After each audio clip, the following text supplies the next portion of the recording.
not just how do you handle ingratitude, but we'll kind of look at that idea of being thankful as well. To begin tonight, we've done what we've last few weeks at least, we've said there are a couple of different ways we could go with this. Is it how do you handle ingratitude in others? Let's think about something in particular. That's the way we try to handle our children a lot of times, our grandchildren. We try to teach them not to have ingratitude in their life, but to be grateful and thankful for what they have. So is it that, or is it in ourselves? And certainly, again, we're going to kind of try to take an overview and look at all of those things and just think about that idea tonight. So to begin tonight, I got a couple of thoughts for you. Think about having gratitude in your heart. Many of you, I don't know if these kids know who Oprah Winfrey is or not. That's kind of weird to think about, right? But many of you remember that she would have many of those shows where she'd give away all kinds of things. She'd say, you get a car and you get a car. And when we think about having a life of gratitude, not necessarily just the ingratitude, but this is the way we should live, really going around and thanking everyone that we come in contact with to some degree. And if we thought about having that attitude of gratitude, then maybe that would be one way to handle ingratitude. We'd be able to kind of, squash it, if you will, to keep it out of our lives if we would simply go around always being people who are thankful. Or maybe it's this cartoon that you've seen before, but when the person is lined up at the gratitude window, there's nobody there, right? I mean, folks are willing to be thankful, but a lot of people are willing to complain. It's kind of interesting to me. I don't know if it's funny. I don't know if it's interesting. I don't know what the right word is, ironic. But, when you think about the holiday season, that's one of the times in which people become very full of complaints, right? You think about whether it is the craziness at the mall or at Walmart or wherever it might be, and people fighting over parking spaces and fighting over gifts, and the last thing is at the store and they're fighting over that, or just unhappy about a lot of different things. We sometimes take the end of the year and the holiday season and we're not grateful, but we show ingratitude by the fact that we're usually willing to complain about anything and everything. And so again, when it comes to ingratitude, and particularly trying to handle that in our children and our grandchildren, we try to teach them from a young age to be thankful for what they have, to understand that bumps are going to come in the road, that life is not going to be perfect all the time, that there are going to be people that get on your nerves, there's going to be things that don't go your way. But at the same time, we need to have an attitude of gratitude, of thankfulness for all of those things, because all it takes is just a little bit. Just like pretty much any other sin that we want to list, all it takes is just a little bit of complaining, and then next thing you know, it starts piling up, and just like that proverbial snowball down the hill, it just keeps getting bigger and bigger until you find yourself living a life of complaint and ingratitude as opposed to gratitude. We're going to go several different routes tonight, but we're going to kind of use the book to think about some different scriptures and what they tell us. First of all, let's begin in 2 Timothy chapter 3. 2 Timothy chapter 3, really the entire context of this particular passage might be verses 1 through 9. You see just 2 through 5 there on the screen. But when we kind of take a large-scale view of this, my Bible has a heading that says perilous times and perilous men, beginning in chapter 3. But know this, that in the last days, perilous times will come. Times of stress will come. And notice that the first 5 verses have a lot of things listed. And we talk about these sometimes. We talk about Paul's list of sins, Paul's list of things in which we sometimes look at those and say, well, that's not me. If he's talking about murderers, if he's talking about homosexuals, if he's talking about some of those things, that's not me. But the question is, with what kind of characteristics is ingratitude usually associated? And you can just look down and see through that list there on your own: lovers of themselves, lovers of money, blasphemers, disobedient to parents, unloving, unforgiving, slanderers, without self-control, headstrong, haughty, lovers of pleasure rather than lovers of God. And of course, as we sometimes try to point out, tucked away very carefully, not necessarily on purpose, but easy for us and our attitude and our eyes to kind of gloss right over and focus on the things like blasphemy or things like disobedient to parents or without self-control. And we miss at the end of verse number 3, at least in the New King James, translated unthankful. Unthankful. It's going to always be hard to associate being unthankful with murder, right? I mean, it's just kind of true in a sense in our minds. It's going to be hard to associate being unthankful, and murder's not on this list, this particular list right here, but, with slander maybe, or those kinds of things. But what we're talking about, what Paul is talking about here, are those that need to be turned away from. It says at the end of verse number 5, those who are causing stress, those who are causing trouble, those that we need to avoid. And part of that is that we need to avoid unthankfulness in our lives. When we think about the song we sing, Count Your Many Blessings, that idea is meant to encourage us to be thankful each and every day for all the different things. Have you ever really tried to maybe wake up in the morning and go through the list as you go through your day? Do you wake up in the morning and say thank you for your bed or your pillow, for the chance maybe to go to the bathroom and use an indoor plumbing, and have your own bathroom in a nice warm house, especially in these next few weeks as it gets really cold around here, to have clothes to put on, to have food to ask for, to look for, maybe even have options in your pantry as opposed to what you might eat for breakfast, as opposed to having nothing or just one particular thing. I mean, go through that list of a day and think about counting your blessings. And we can be thankful people, and we can avoid some of these other things that go along with that. It's not that hard.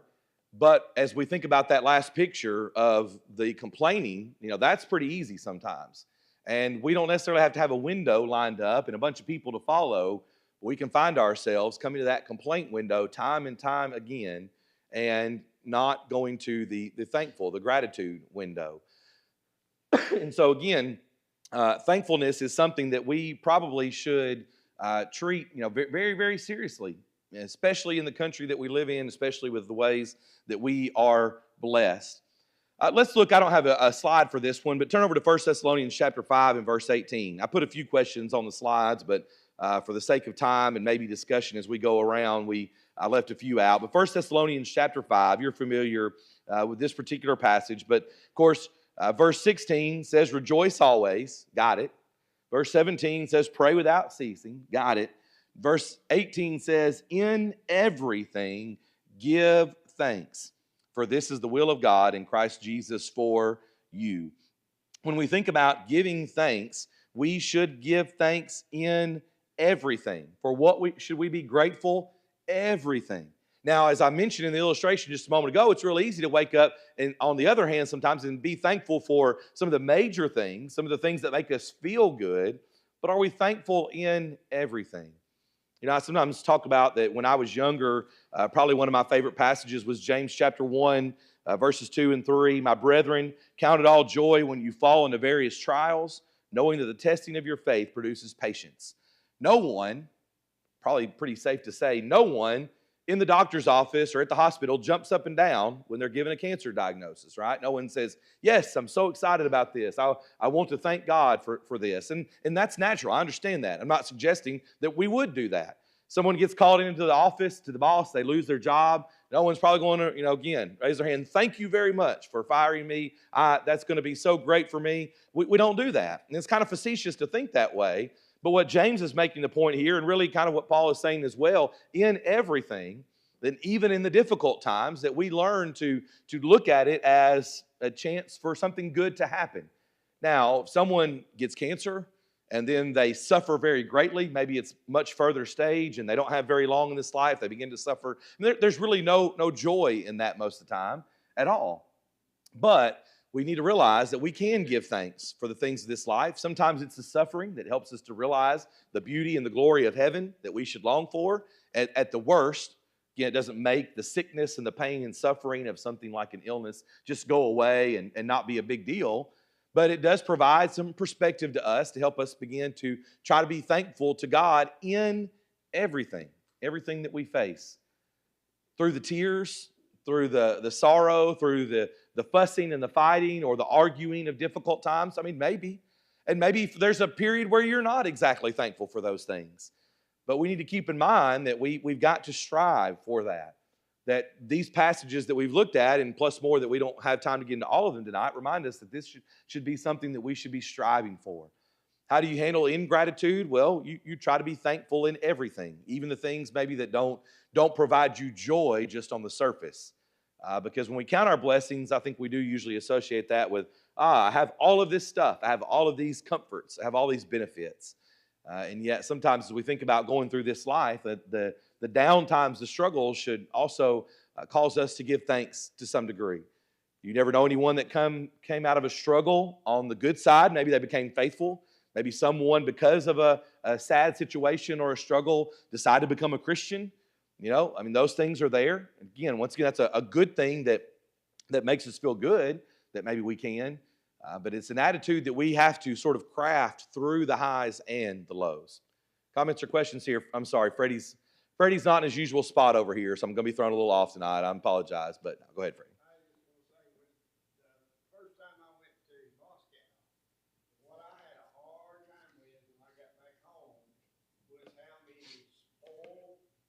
Around me that I knew. I mean, and I said, every drafting American needs to go to Moscow for about 24 hours, and they would regret ever complaining about anything because they didn't have nothing. They had nothing. Yeah. I mean, they had a turnover, if they were lucky, with a little piece of cabbage in it for breakfast. Yeah. They And Freddie mentions, in case you couldn't hear, going to Moscow several years ago and, witnessing some of the maybe poverty or certainly a little bit lower level of living than we have here in the United States, to come back and witness those who show ingratitude in their life. I hadn't really thought this out, Freddie, ahead of time necessarily, but you make a good point. Sometimes as Americans, we go to foreign countries and we plan to save everybody by giving them more things, and saying, oh, if you could have as much as we have, that would solve all your problems. Where what we find is a lot of times they are thankful for what they have and the little they have. And maybe there's some great benefit to that. We talked about this a while back with handicaps, maybe the first week or so. One of the things we talked about was handicaps. Is wealth a handicap? I mean, again, most of the time we'd say no, but maybe we might say yes. We realize that it really causes a lot of people to stumble. We think about that needle, we think about that camel, the rich man, we think about the different examples in Scripture of the more we accumulate and the better off we have it sometimes, maybe the further we move away from truly committing and serving God because we put our stock in ourselves and what we have. And so the idea that, you go somewhere else, and of course, I know Freddie knows it, but you don't have to go even to Moscow. You can go a lot of places in this country, go a lot of third world countries where they have very, very little. And hopefully that causes us to think about how we handle what we have and those kinds of things. What other comments or questions here? Back when I was younger, I was thinking along those lines. The way we grew up, didn't have everything, couldn't afford everything. And little abuse, but we're thankful that we have what we have now. Mm-hmm. And it makes you look back on it, but we were blessed in a whole lot of ways back then that we didn't have everything. Well, the simplicity of it, I mean, sometimes makes you, is probably better for us. Charlie?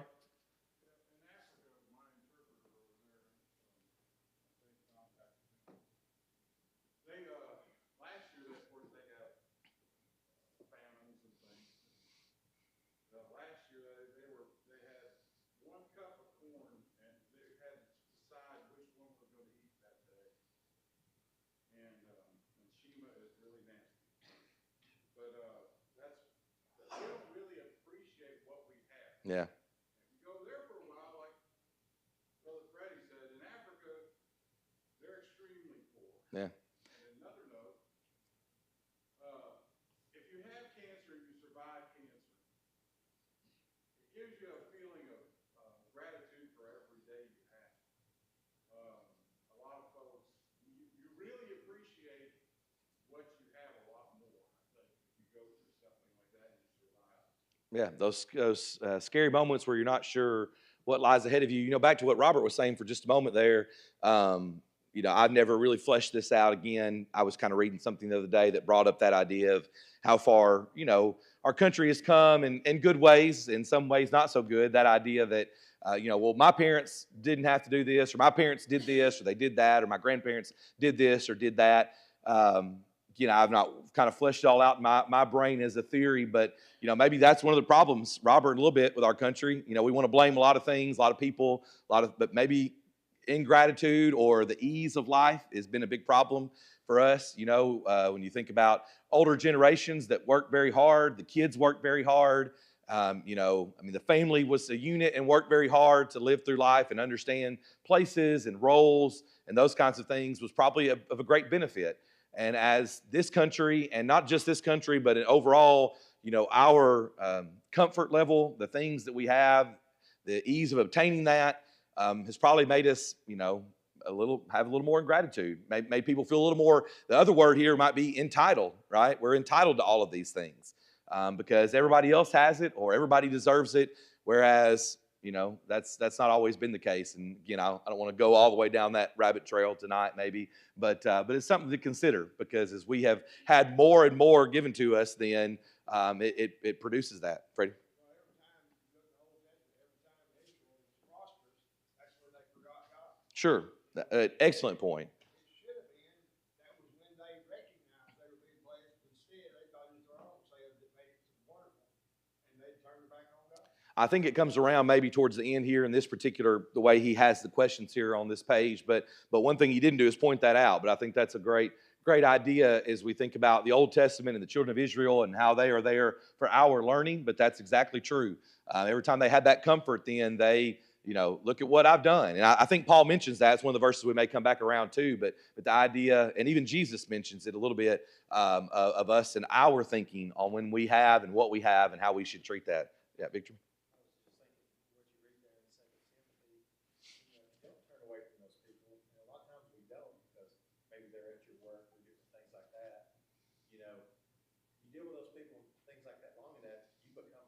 Mm-hmm.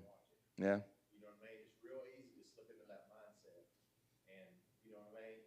I think so. You get what you're getting and all Yeah. things like that. So, that's a really smart point to turn away from people. And sometimes it may be leaving something and going somewhere. A wonderful point. Again, I feel like we've talked about this several times in a few different of these weeks, but I think Freddie may have used the phrase keeping up with the Joneses or whatever. I mean, that idea, we talked about that one week, and I think Victor's on the right path there as well, certainly, that when we have that around us, certainly, the Bible is full of the encouragement to stay away from those who are, evil companions or those who will try to lead you down the wrong path. And I think this is something, Victor's on the right track there. This is something that we would treat as not a big deal, but the more and more we're around it, then it sort of seeps into our mind, and we begin to take that on, where it's not just enough. Go ahead. How long do you stay with it? Yeah. How long do you try to change it before you realize it's changing? Yeah, that's a good point. You can't change it at a certain point. You might need to change it. Yeah, before it overtakes you. Absolutely. Anything else here? Look in John chapter 11. Let's look and just keep the discussion going a little bit. If you think of something, let us know. Raise your hand. John chapter 11. I thought this was an interesting question. And I think the question is give you a little bit of something to stir your mind. The question is, must we express our appreciation, even if people know we are thankful? In John chapter 11, you know this well, it's the death of Lazarus. Of course, at the beginning of the chapter, we get to verse 35 as he's dead and Jesus wept, the verse that many people know there, John 11:35. But before that, John 11, verses 41, or excuse me, after that, verses 41 and 42, Jesus says, Father, I thank you that you have heard me. And I know that you always hear me, but because of the people who were standing by, I said this, that they may believe that you sent me. Now, we're going to kind of set aside, as we sometimes do, the context there and what's exactly going on with Lazarus and Jesus there. But I do think it makes an interesting point. Of course, Jesus is the Son of God. Jesus is God. But he takes the time to make the statement, I thank you that you have heard me. The question is, must we express our appreciation even if people know we are thankful? I'm going to guess that most of us probably agree on that we should. We should express our appreciation to each other to a degree. I mean, it's kind and nice to do that. But certainly even to God, as we think about that relationship and that idea, we should give thanks to God with everything that we do. We're going to come to that verse in just a few moments. But must we? Must we, or maybe should we do that? I think we should. If we think about how do you handle ingratitude, one way that we would handle that is to answer this in the sense that, yes, we should. Maybe not, again, maybe we can quibble over the word must, but what we should do that, because the more we do that, as Victor's kind of saying, even the more we stay away from ingratitude. The more we are thankful, even when somebody knows it, even when maybe, we kind of do it every once in a while, but the more thankful we are, then hopefully that keeps us away from the ingratitude. Go ahead. Something like the old joke, the guy tells his wife says, "How come you don't ever tell me you love me anymore?" He said, "Well, I told you once." That was when we got married. He said, "If I change my mind, I'll let you know." Yeah, if I change my mind, I'll let you know. Yeah. But the thing is, it's beneficial for you, and it's beneficial for the one that you're thanking as well. Absolutely. Mutually beneficial. Comments, questions here?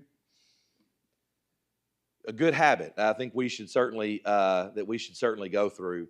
What about Acts chapter 16? This kind of goes back to what we were saying just a few moments ago, but we talked about this, been several Sundays ago now, as we talked about the Philippian jailer one Sunday morning, and then talked about Paul and Silas ending up in prison on Sunday night. But the occasion that they end up in prison. Under what circumstances were they praising God in prison? What would you be doing in prison, right, at that moment? Would you be stewing? Would you be angry? Would you be blaming God? Would you be blaming everybody else? Would you be praising? Maybe trying to keep a proper attitude. Let's go back to the James example, James 1, 2, and 3 again. Would you be saying, "Thank you. I'm so happy that I'm here. This is exactly where I want to be right now." Don't forget that in verse 23, it says that they laid the stripes on them. So they're not sitting in prison, happy-go-lucky. Again, just, hey, we're going to put you guys in this cell. You hang out there for a little while, and that'll be it. I think I mentioned in the sermon, but at least one writer that I was reading suggested that, some of the stocks they had or the chains might have, even separated their legs somewhat or opened up their legs to create discomfort. Not only that, but they've got the stripes, laid on their back, laid on their body. They are not feeling good about these things. This is not a great time, but yet they are praising God. They're praying. They are singing hymns to God, and the prisoners were listening to them. Sure. Got kind of that idea is, you probably almost always find something to be thankful for, right? I know it seems a little facetious or silly, again, depending on the situation, but, Freddie said they might have been thankful they weren't getting beat more. That's right. Even being in the chains and in prison and suffering, there's another level. And there's something said, look, if we're being honest, we're human. There's something said to realizing you're in a bad situation and kind of being frustrated about it, right? Just, you think about the cancer diagnosis, there's something to be said for just being sad and frustrated that this has occurred, that you're worried, as Charlie was talking about your family and the time you may not have to spend with them. Those are perfectly normal emotions to have.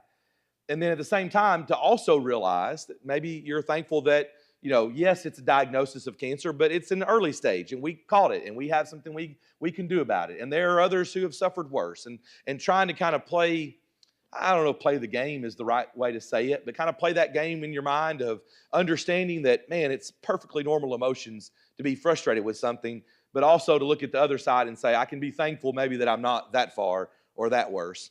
And when we think about trying to how do we handle ingratitude, that's something to do. Yeah, remind yourself that it's okay to be, upset about something, but also to understand that there are others who have it much worse, depending on what the situation might be.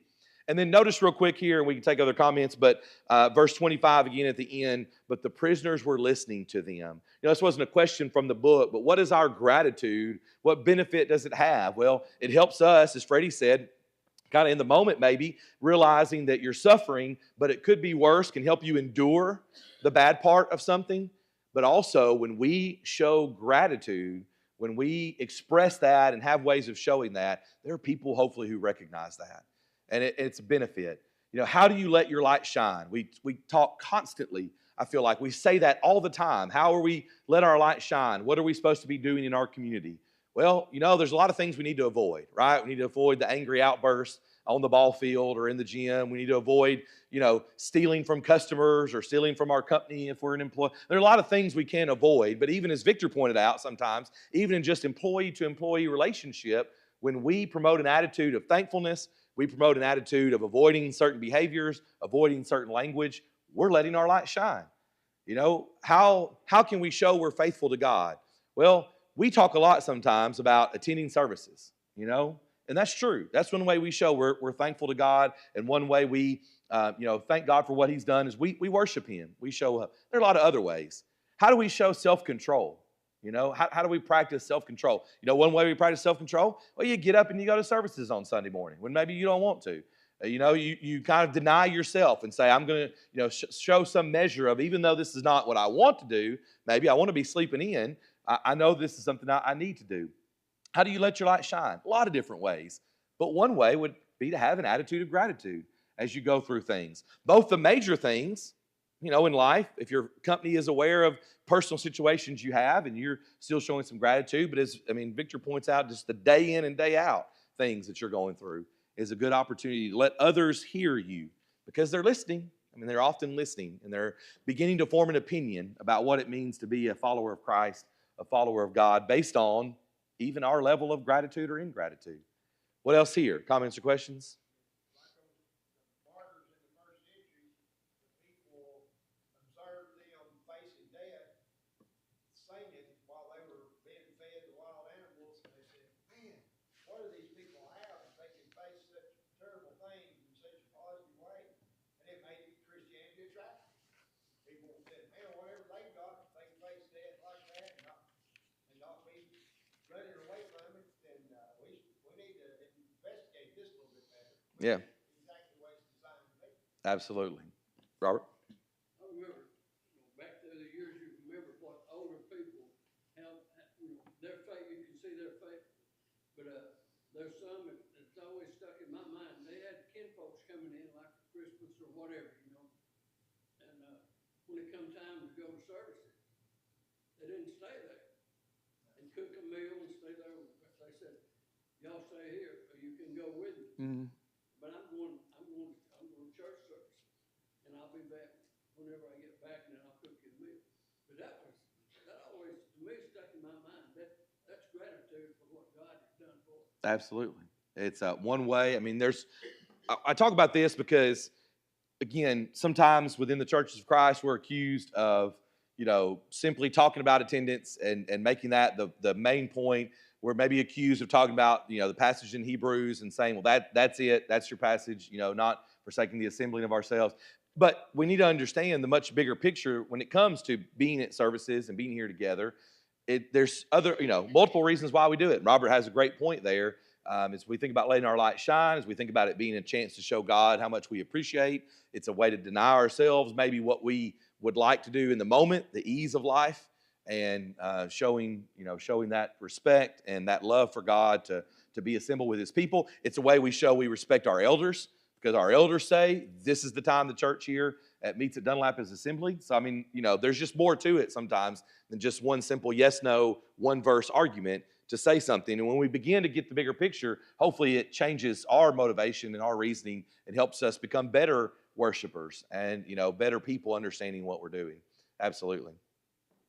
I mentioned this just a moment ago, but Philippians chapter 4 and verse 6, we think about, we said we used the passage from Thessalonians just a few moments ago, but giving thanks in everything.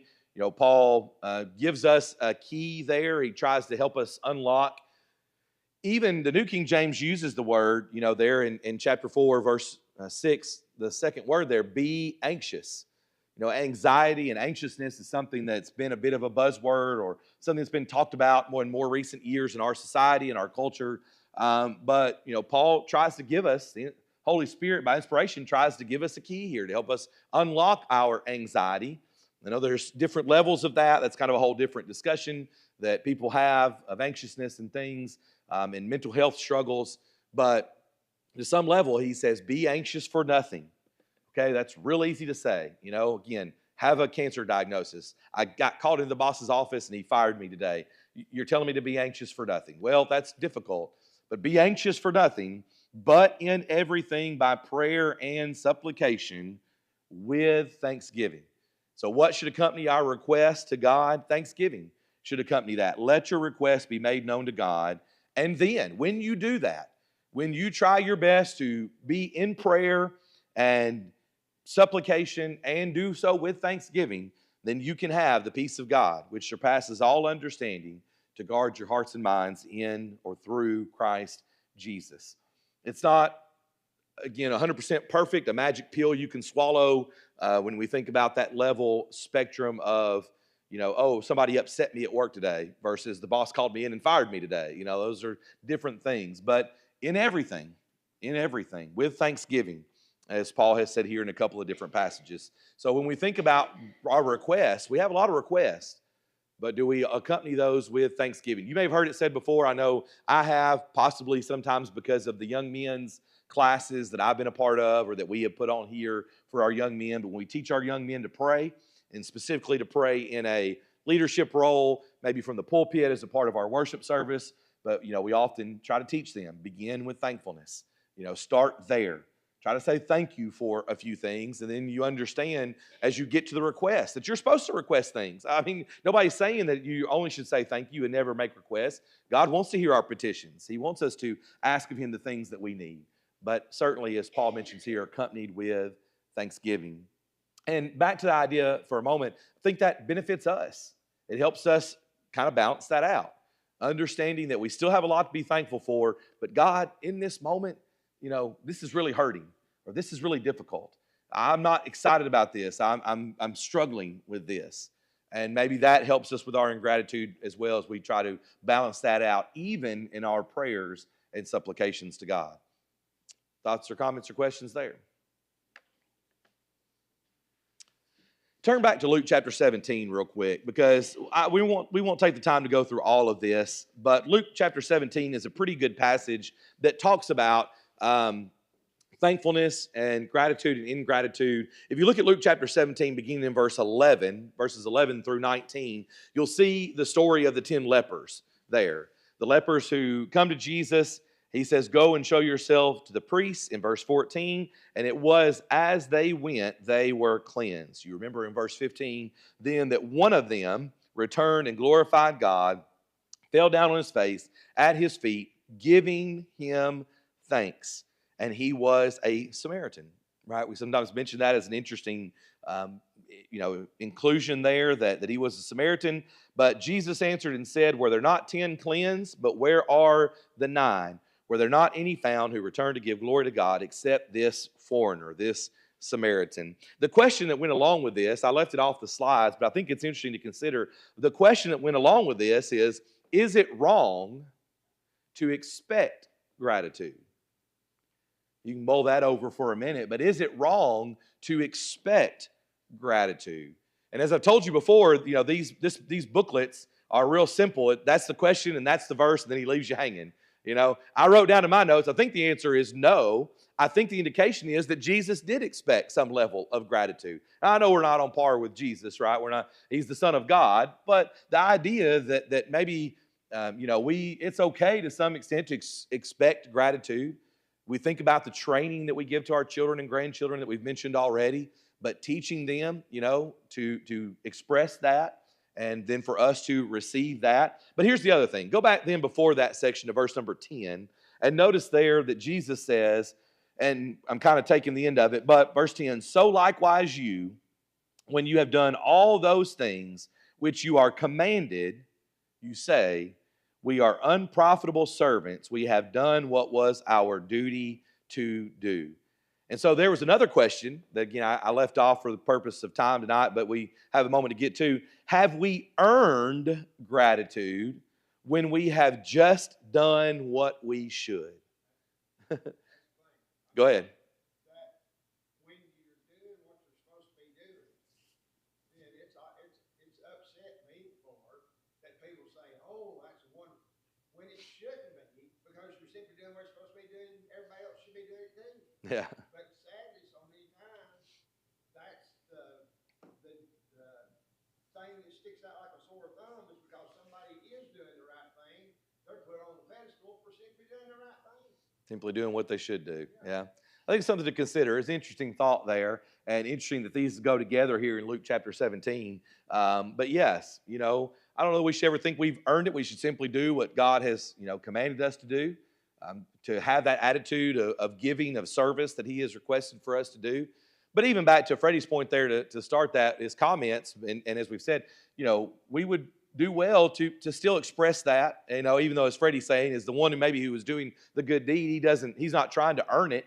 He's just trying to simply do what he's supposed to do, following the example of Christ, obeying what God has said to do. But how do we help, or how do we handle our ingratitude? Well, hopefully we do give thanks and express thanks, even maybe when somebody hasn't earned it, or something along those lines there, as we think about that. Oh, sure. Yeah. And they were cured. You would think everybody would go back and say thank you if you were cured of cancer. Yeah. And that was equivalent to cancer. Sure, leprosy was it. So so back to the idea of maybe expecting it and demanding it. Again, that's kind of a spectrum of things. When maybe you kind of think that somebody might show some gratitude as opposed to demanding it from someone. There's some different attitudes that go along with that for sure. But real quick, let's take a look at a couple of the questions for classroom discussions. There's no verses that go along with this. We've just got about 7 or 8 minutes left here. Let me hear some more answers from you all. But what handicaps our ability to show appreciation sometimes? What gets in the way? How do we handle ingratitude? Maybe this is a good place to start to answer this question. What sometimes stops us or hinders us from expressing appreciation? Okay, being a little shy. I think that's true sometimes. Yeah, that can be part of it. So in some ways, that's okay. In some ways, we might need to overcome that to properly show it. But I think that's a good point. Some people struggle with that. Yeah, Julie? Ego. Okay, that's certainly part of it. Sometimes our ego gets in the way, and something that we probably should set aside. What else? Sorry, I can't hear. Not feeling worthy? Sure. We don't feel worthy for what others have done. So we struggle to say that. What else? Yeah. Think you deserve it? Yeah. Kind of along with ego. I think back to what Robert was saying, the idea that we've got so much that it's not a big deal. I mean, maybe it's something we need in the moment, but we've got so many things that, we just kind of, oh, well, thank you for doing that, but I certainly had plenty of other things or whatever it might be, our comfort, that kind of. Sue?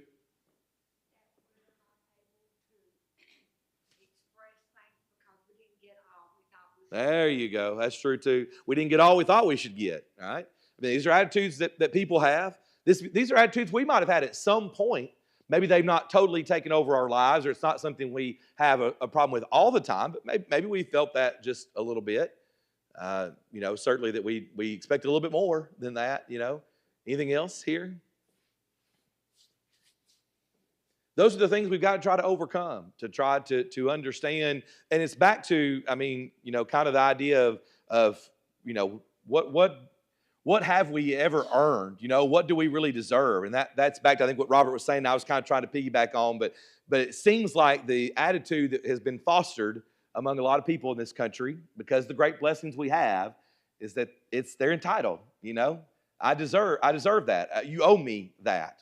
Whereas, of course, we'll pick on Robert and his age, but people of an older generation remember a time where people didn't think that, or when kids did think that, their parents or grandparents told them, you need to know your place, you need to understand what you have and what we have and those kinds of things.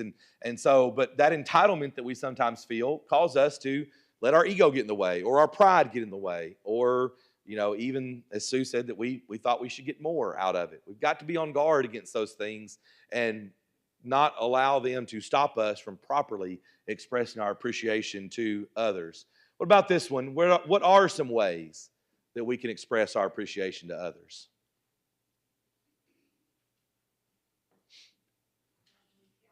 Just tell them. Back to what Tammy said just a second ago, sometimes we're shy. I understand that, but telling them, just tell them to their face, just saying it. Sometimes it's a little uncomfortable or a little awkward, maybe in a moment with someone. But as Freddie talked about, I think, or we mentioned a few moments ago, it's mutually beneficial. You feel better, they feel better, not to the point of pride or, look what I have done. I have done this great thing for somebody. But still, you've accomplished something. You had to go out of your way maybe a little bit to accomplish this for somebody. And you're grateful that they said thank you. And so it's mutually beneficial. And back to Sue's point, another thing that's lost today sometimes is the face-to-face connection, that talking to one another. We blame these, cell phones a lot, and there's probably a little truth to that, but just tell them. And there's nothing wrong as well either with sending a message or telling them that way, but just telling them sometimes is a great way. Anything else here? Pay it forward. Absolutely. We see that around, right? That comes up sometimes. It's kind of become a thing that people will do, maybe at the fast food line or whatever, but pay it forward as best you can. Sometimes maybe somebody's helping you out of a debt or out of an issue where you certainly don't have enough money maybe to pay something forward, but you can find something to do. Just having that good attitude that we talked about. It's that time of year, as again, sometimes stress levels are high during the holiday season. People are short. People are upset about those things. Trying to be the one who keeps the proper mindset and attitude, being thankful, being calm can be a blessing to others. They would be grateful for that. Not just a monetary gift, not just, doing something in those ways, but just thankful for your kind and good and calm disposition in a difficult situation. A lot of things we can be thankful for, and not just gifts or not just helping us out of a particular situation. One of the other things that was mentioned here was 2 Samuel chapter 9. How did King David express his gratitude for Jonathan's friendship? That was a sermon I preached back probably early spring when we first got here, but about Mephibosheth. Remember how King David helped Mephibosheth. So what did he do? He paid it forward. He couldn't to Jonathan, but he could to Jonathan's son, helping someone else out there. Freddie, were you about to say something that I cut off? Sorry. Something so small as trying to go through Danley at 3:30 in the afternoon, and somebody actually lets you get on the road. Some people, I guarantee, they wouldn't let nobody on the road if you owned a gun to their hand. But if you let somebody else in front of you, and if the person behind you is liable to honk at you because you were nice enough to let them get on the road. A lot of situations, and we realize sometimes, that we don't know everything. That's another great thing in our world today to realize is we don't always know what's going on.